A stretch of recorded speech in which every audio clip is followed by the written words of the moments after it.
Jai Hind students. So dear, we have done up to the scientific principles or scientific management principles given by F.W. Taylor.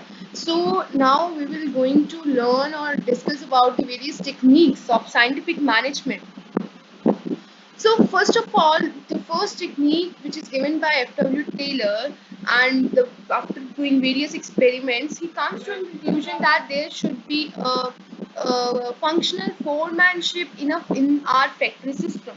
So what is this foreman? You already learned that foreman is the low grade manager or lower level manager. Okay, but highest ranking worker. You must know that foreman is the lowest ranking manager but highest ranking worker. We will learn about it. Why is it called as highest ranking worker, as we already learned about lowest ranking manager. Okay, but he also said that he plays the pivotal role which in the production process. Okay, in the production process he has the main leading role, where he used to plan, he used to implement, and he used to control the activities design. He also ensures that this foreman has to improve the performance in the factory, so that he can ensure that there should be proper organization of work, and as well as there should be the whatever is planned, it should be executed properly. Now, he said that planning and execution has its separate function. Obviously, you already know that has separate functions. But this functional foremanship technique, okay, this concept is actually at the lowest level of the shop floor. It is at the lowest, because why we are talking about the lowest, because here you can see we are in factory, because this technique is to be applied by foreman in the factory on the workers. So that's why it is called as lowest level of the shop floor, and that's why it is called as functional foremanship, where foreman, the kind of work is done by him is foremanship, and the various function he is performing, that's why it's called a functional foremanship. So under factory manager there was a planning in charge and the production in charge. Now we will go through a diagram where you can see a factory manager. Here you can see factory manager. Okay, there is a planning in charge and production in charge. Under planning in charge, there is a planning in charge and production in charge. So under planning in charge, you can see instruction card clerk. There are different clerks. Okay, working under planning in charge: route clerk, time and cost clerk, disciplinarian. Okay, so these four people are working under planning in charge.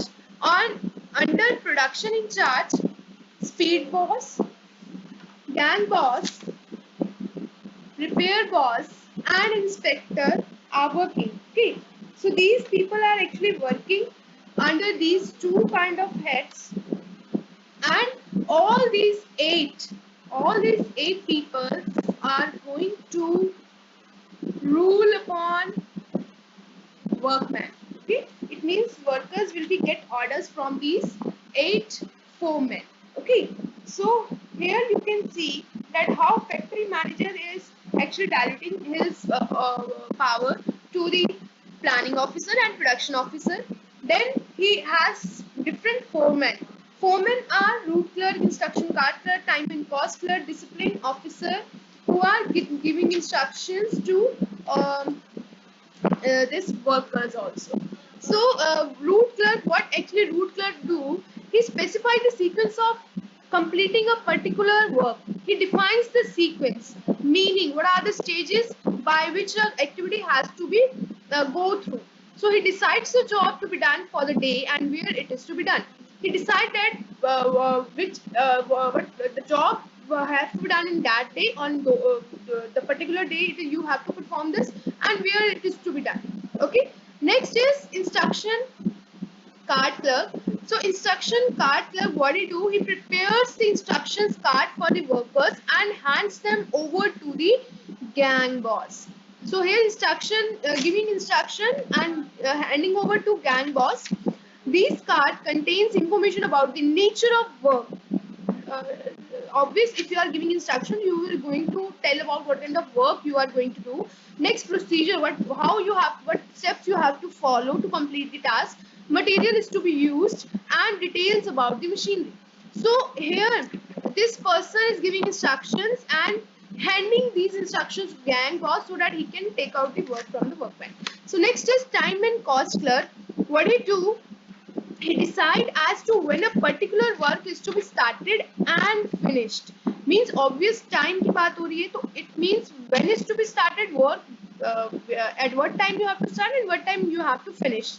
Defining the time limit, okay, and the total time a whole work will take place. Okay, it also decides the same time at what cost the product will be produced.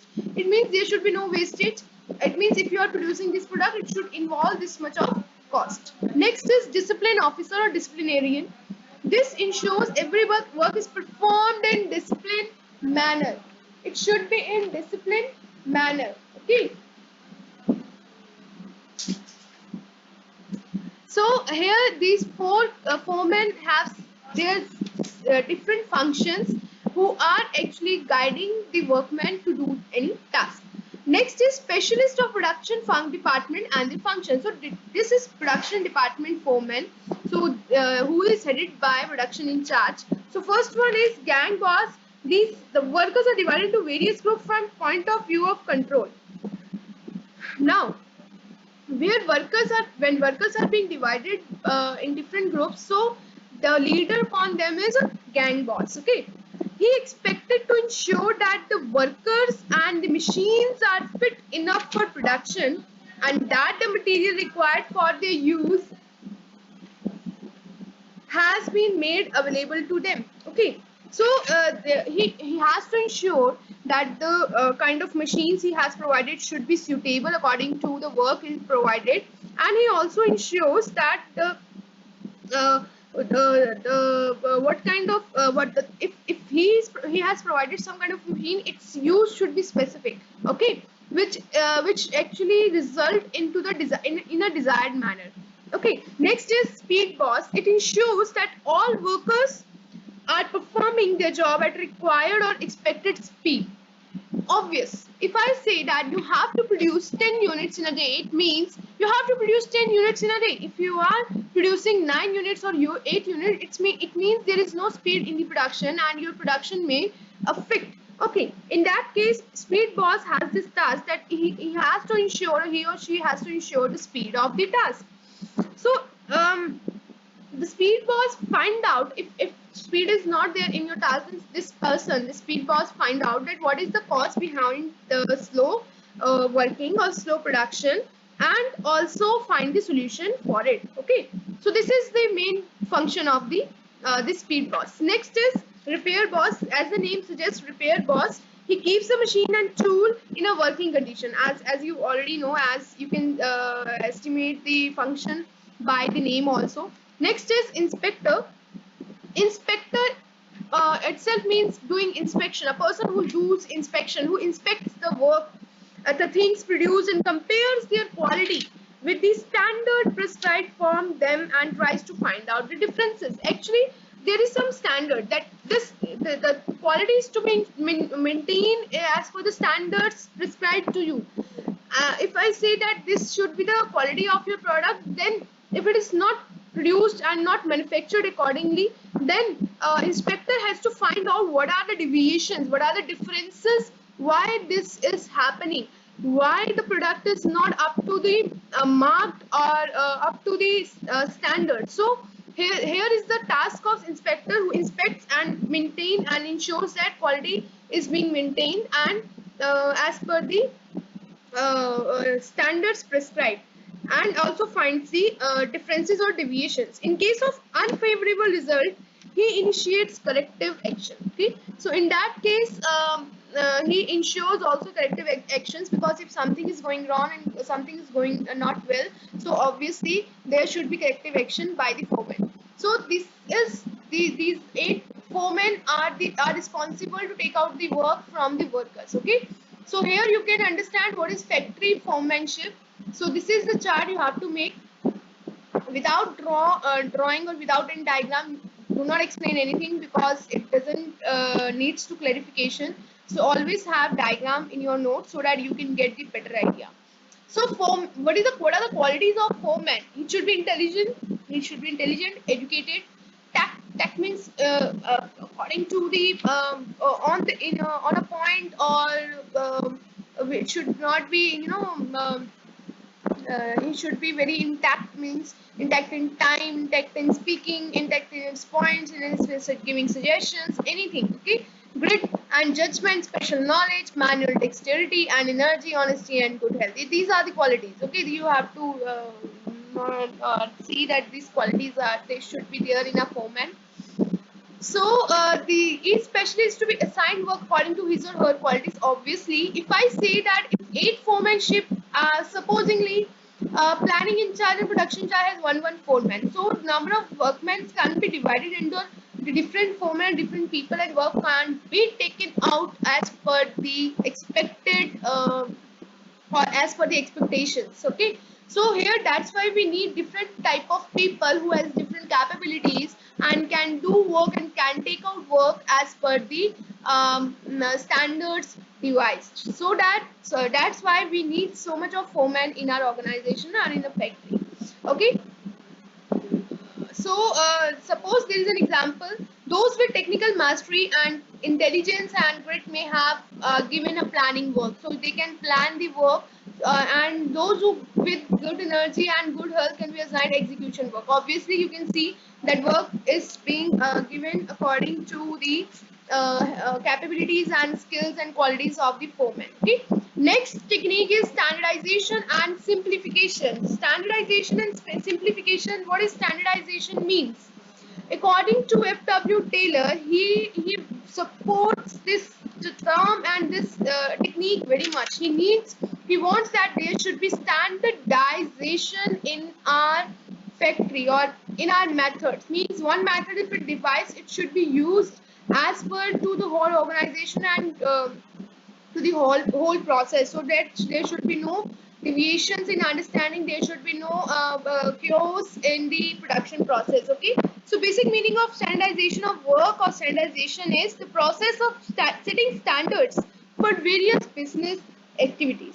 It actually means that setting standards for different activities after due deliberations. Due deliberations means after due analysis, that if I take this method, whether it will be benefited for the high production or for the settings set standards or not. Will it help me out to achieve the standards or not? Okay, so method should be devised and should be adopted as per under the due deliberations or with due analysis. Okay, so we have to refine the standards and it should be followed through the organization. You must understand what standard is. Standard is that which is to be maintained, which is to be followed through the organization. Okay, it, it can be done through work study techniques, which include time study, motion study, fatigue study and time study. So these three study actually required to maintain the standardization. Okay,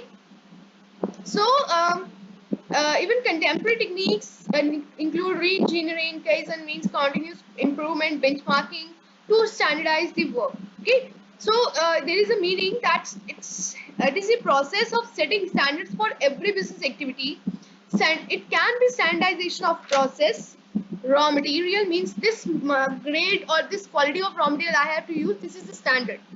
Time, in what time I have to complete the work. This is the standard. Product, what the kind of product I'm producing. Machinery, the kind of machinery I'm using, what is how it is automatic and whatever it is. So how which kind of machinery I'm using, methods, the kind of methods I'm using, working conditions, how I'm ensuring that the workers are working in a good condition, or what it includes, what are the facilities are being provided to the workers in the factory area or in their working area. So these are the standards maintained, or the benchmarks. These are also called the benchmarks, which are to be adhered to during the production, because you have made that standards and you have to follow, you have to actually adhere to, means you have to follow that. You have to maintain this thing that you are abiding the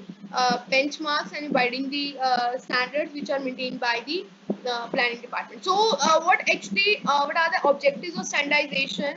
It actually reduces a given line of product to fixed types, sizes, and characteristics. Means the kind of product should have what kind of product you are using. Its type should be standardized. Means if there are sizes. If I talk about the car company, the size of car, suppose a Maruti company or any Innova company. So Innova car must have its specific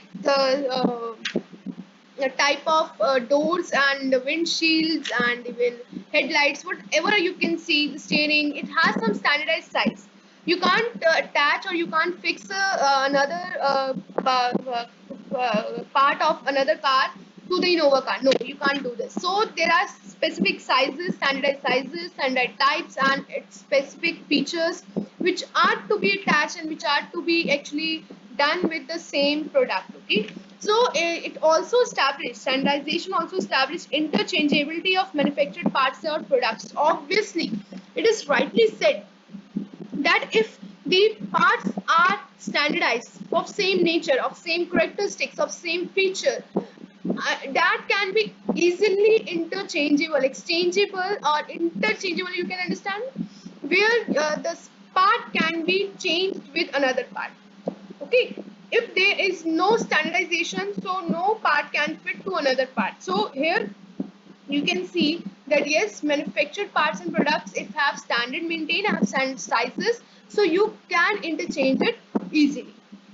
It also establishes standard of excellence and quality in materials. Obvious, if you are maintaining the material in a set standard, so it ensures the excellence. Okay. Suppose you can see the various nut bolts and various kind of spare parts which can be attached according to the sizes. So they are standard sizes which is available in the market as a whole. Everywhere you can find that kind of size in the market. Okay. So next is simplification. Simplify, you already learned in your maths. Also maths, we also have simplification, as well as management also has the simplification, or work is to be simplified. Means eliminating superfluous varieties, sizes, dimensions, while standardization implies devising new varieties instead of existing ones. So we are talking about simplification, specifically means that there should be not a huge variety of actually products or sizes or dimensions. We must have the products which actually majorly used by the people and can be used all over. So if there is so much diversity, it becomes difficult for the organization to handle the production as well. And secondly, standardization devises new varieties. Okay. And it eliminates the old one, because we are also talking about the standardization, which is if I'm talking about the standards maintained, so these standards are to be maintained according to the current scenario, current technology changes, so that it should be applicable to all and to all over the organization as well. So what is simplification? It aims at eliminating unnecessary diversity of products. Okay. It also saves the cost, because if so much of product line is there, so you can't take the production at one place. You need so much of big place and large area, so that production should be done separately. Obvious labor is required, machines are also required, even tools are also required, because every product will be manufactured in separate factory, and specialization of work is also required. So that's why so much of labor is required. It also helps to reduce inventories, fuller utilization of equipment, and increasing turnover. Okay. So simplification helps to reduce inventories. Okay. So it helps to utilize the equipment fully, even increase the turnover. It means you will able to sell the product more. Okay. So this is example. Nokia, Toyota, and Microsoft are using simplification standardization at successfully, which is implemented by them. So that's why they have the last share in the respective market. So next is method study. It is the main objective behind this method study is to find out the best way of doing the job. Obvious. You can't go for the different methods. You will find out the best method to do any task as if it is applicable to you. Dear, every time you find out that if I'm allotting you a kind of work, you will find the best method so that you can do the work in a qualitative manner. And secondly, you will do work in less time. So this is the method which helps to do the work or the job in a better way. Okay. So right from procurement, we have some parameters. From that parameter set from procurement of raw material, means purchasing of raw material, till the final product is delivered to the customer. Every activity is a part of method study. जब आपने सामान खरीदना है, उसका method आपने किस तरह से कहाँ से सामान मंगाना है, कौन से ट्रांसपोर्ट से मंगाना है, किस क्वालिटी का मंगाना है, every method you have to decide. Secondly, production technique. What kind of methods and techniques you are going to follow and what are the procedures and steps to be followed for the production stage or production area, production of product to make it the final product is also required some method. And even how to deliver the product to the customer, it also required the best method which is to be applied, and the result should be desirable and favorable, and you should have more turnover. So here, method study, what is the main objective? It minimizes the cost of production because you are choosing the best method, and maximize the quality and satisfaction of the customer. Okay. For this purpose, many techniques like process charts and operational research, etc., are used. Okay. And examples for designing a car. Assembly line production would entail deciding the sequence of operation. देखो, simple is that methods are being deciding. Methods and how you are going to work. It can be sequence, it can be where you are placing the people, it can be machines, it can be raw material. All are the parts of method study. Okay, I think this is clear because it is very easy, because the more and more you are going to the concepts further in your syllabus, you will get the more clarity of why we are going to study all these topics. Okay, next is motion study. Motion, you already know, movement. Motion means movement. And if I'm talking about movements, so here if I need qualitative and the desired result, it means I have to eliminate the unnecessary movements. And what kind of movements? It can be lifting, putting objects, sitting and changing positions, which are doing which are actually done for a particular job. So if any unnecessary movement or any unwanted movement is there in your job, it can increase the time of the work which you are going to do. Okay, it will take more time as the time is being utilized for unnecessary movement. So it ensures, motion study ensures that there should be less movements in the work of the study, such as, for example, this example, Taylor and his associate Frank were able to reduce motions in bricklaying from 18 to just 5. Okay, there are strokes or there are motions in bricklaying, so which was 18 strokes and were 18 motions, they reduced to 5, but they also increase the productivity. Okay, which is 4 times by this process. 4 गुना ज़्यादा. So by this you can increase the efficiency.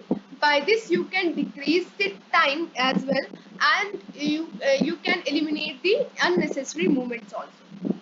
Okay, so if I talk about body motions, so we find out that motions which are productive, we do three kind of motions: productive, incidental, and unproductive. So motions which are productive, we know that if I'm engaged in a work and a job, I will do that job. But some are incidental because I have to take some parts or take some item from a store, so I will be going to the store. Okay, so these are incidental which can happen during the work. But some are unproductive, such as talking to someone, or taking so much time for going to the store. So these are unproductive, which can be eliminated. So you can increase your time. Taylor, what he did, he used stopwatches and various symbols and colors to identify different motions. He has some. He was actually a scientific manager. He rely upon the scientific methods and techniques. So he actually devised these methods and techniques after due experiments. That's why his experiments are being actually explained in the methods also, in the techniques also. So that's why he used stopwatches and various symbols and colors to identify different motions, so that these can be identified whether you are doing productive, whether it is incidental, whether it is unproductive. Okay, so that these motions can be reduced and eliminated from the from the performing of the particular task. Okay.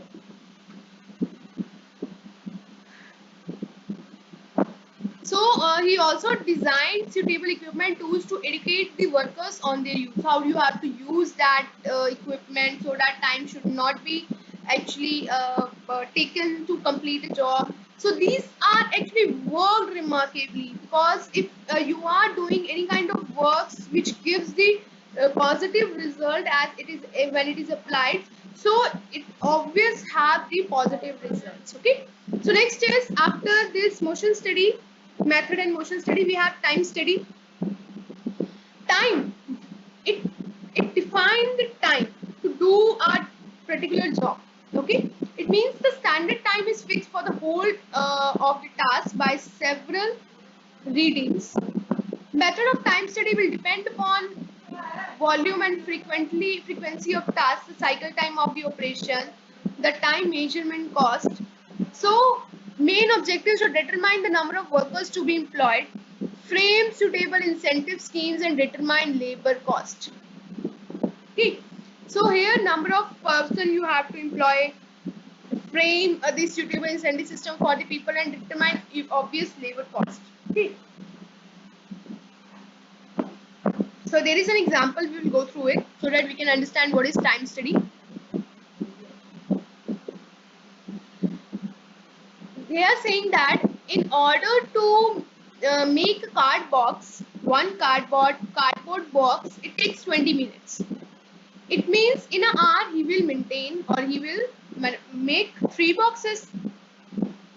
So assume that if worker put in go through 8 hours of work in a shift, and but if I deduct 1 hour for his rest and lunch, so in 7 hours he will make 21 boxes at 3 boxes per hour. Okay, because he is able to make 3 boxes per hour.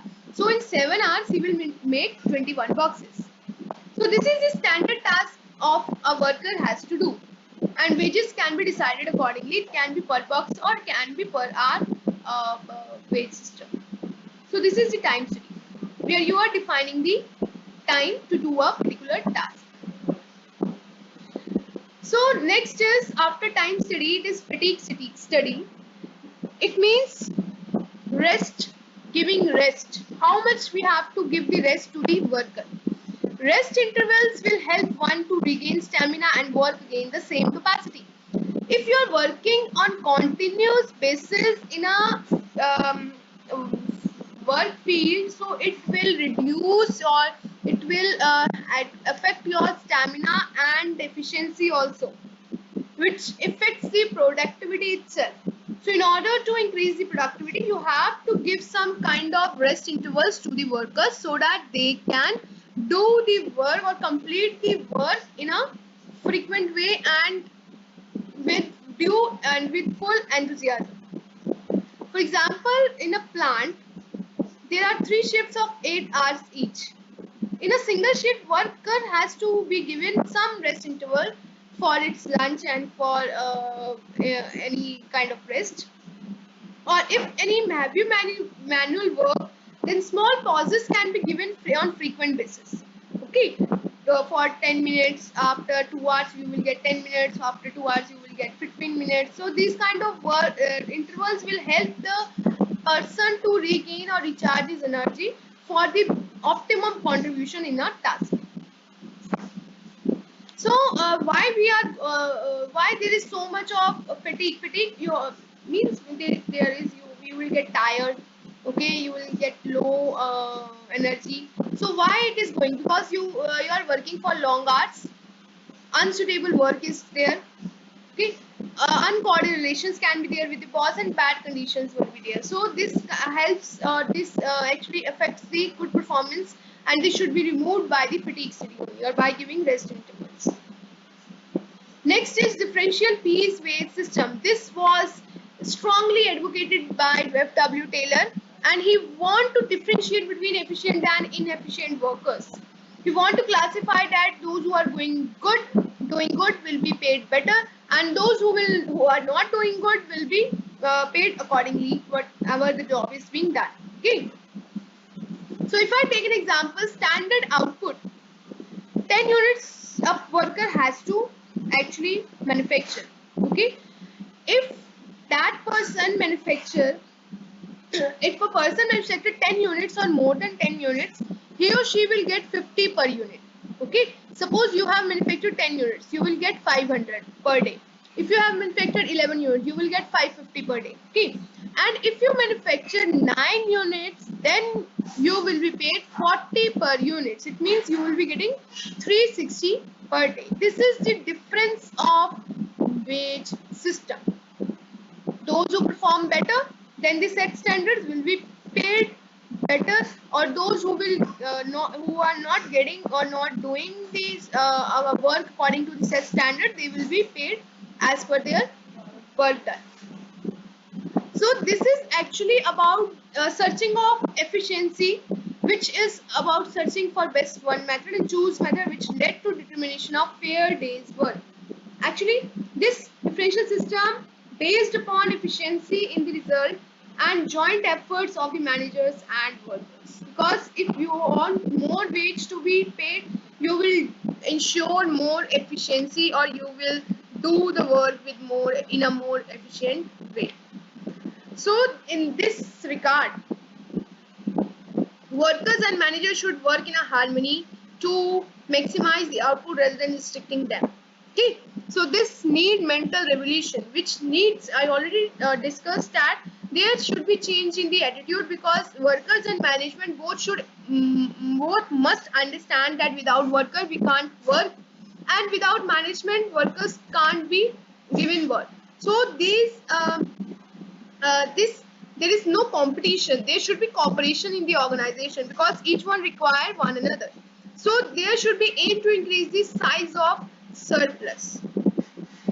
Okay, and they should share the surplus with the workers also, because if the workers have given their best output, so there will be extra profits for the company, which should be shared as a bonus or incentives with the workers as well, so that they can work with the enthusiasm further for the organization. So this was the different techniques given by F.W. Taylor. Now, dear, what you have to do, you have to compare the contributions of the F.W. Taylor and Henry Ford as well. Read the page where contributions are being compared of the two these management expertise. So yes, this is your unit 2. Okay, I will give you assignment in your group. Thank you so much. Stay blessed.